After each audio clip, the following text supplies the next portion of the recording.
Olá pessoal, tudo bem? Eu sou o Matheus e agora eu vou apresentar para vocês sobre a fase 3 do Tech Challenge da FIAP.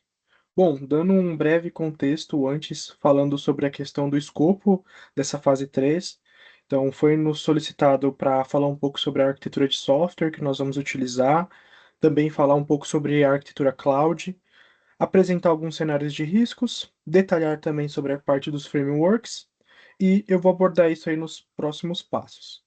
Antes também eu gostaria de dar um overview, então retomando ali, o nosso projeto consiste num app de delivery, onde essa empresa que nós trabalhamos, nós desejamos ampliar mais a parte de vendas, conseguir alcançar um volume maior de vendas e também aplicando toda uma inteligência ali para que auxilie o usuário final a ter sugestões de novos pedidos e produtos. E ao longo dessa apresentação, como eu falei, eu vou demonstrar toda a parte de arquitetura de software selecionada, arquitetura cloud e passar por esses outros pontos que estão aqui abaixo.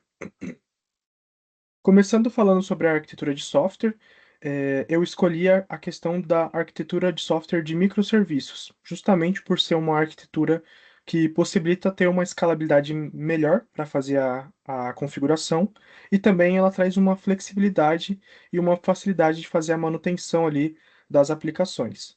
Então, com essa estrutura, nós vamos ter vários microserviços apartados, então cada parte ali do site, a parte de catálogo de produtos, serviço de recomendação, serviço de carrinho de compra, vão ser microcomponentes que vão estar ali apartados e que vão estar interligados por meio de consultas de APIs que nós vamos utilizar para conectar essa arquitetura.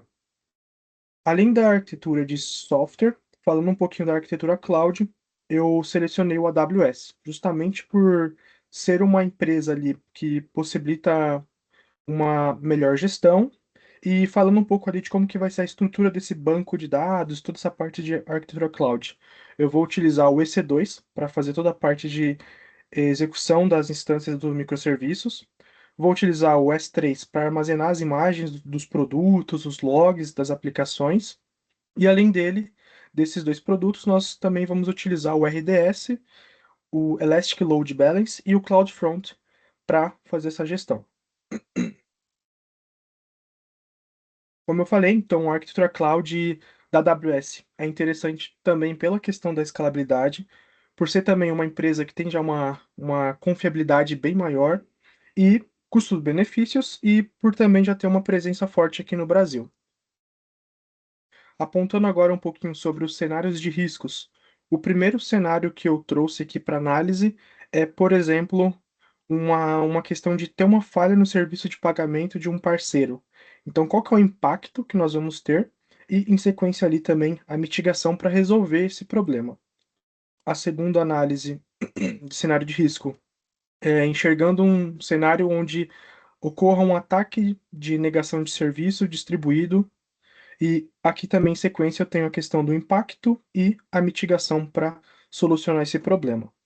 Além dessas análises, eu também documentei alguns outros tipos de análise de riscos, e isso está documentado ali no Confluence, que é um dos produtos que eu utilizei para fazer a gestão ali do meu projeto de exemplo, tá bom? Então aqui tem uma matriz de riscos com alguns cenários de riscos que foram estudados ali durante o desenvolvimento.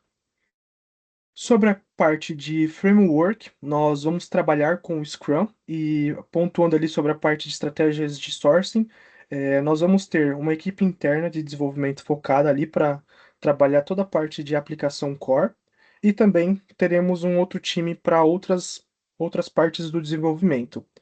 Para a questão de colaboração, comunicação, nós vamos ter ali tanto o Teams ou o Slack, e nós vamos trabalhar ali com o Gira, que ele vai ser a principal ferramenta onde nós vamos fazer toda a parte de estruturação dos quadros, as tarefas, as equipes, construir as sprints para fazer a gestão ali dessas atividades. Isso aplicando o modelo do Scrum. Também utilizando ali toda a parte das cerimônias, então a sprint planning, teremos as dailies, depois faremos uma sprint review para ter o entendimento das entregas, o que que o time alcançou, né, como que está o desempenho, o que que precisa ser melhorado no na próxima wave ali, a próxima sprint. E por fim, falando um pouquinho sobre governança e segurança, né? Então, ao longo de toda essa implementação, nós também teremos uma parte de monitoramento de custos, né, para entender como que está sendo o consumo, a utilização ali no nosso na nossa AWS. Também teremos toda uma parte de política de acesso que vai ser aplicada e também vamos ter toda a parte de registro de logs, de como que está sendo as configurações ali para ter essa padronização. E por fim, falando aqui sobre a parte de segurança, vamos prezar também por trabalhar com a questão de ter criptografias de dados, também aplicar uma autenticação de 2 fatores ali para, por exemplo, fazer as requisições de APIs, para aplicar ali as diferentes consultas dentro do site, e também vamos ter proteções contra vulnerabilidades. Bom, esse é um resumo sobre o nosso projeto e um overview ali, dessa fase 3. Espero que vocês tenham gostado e vamos em frente.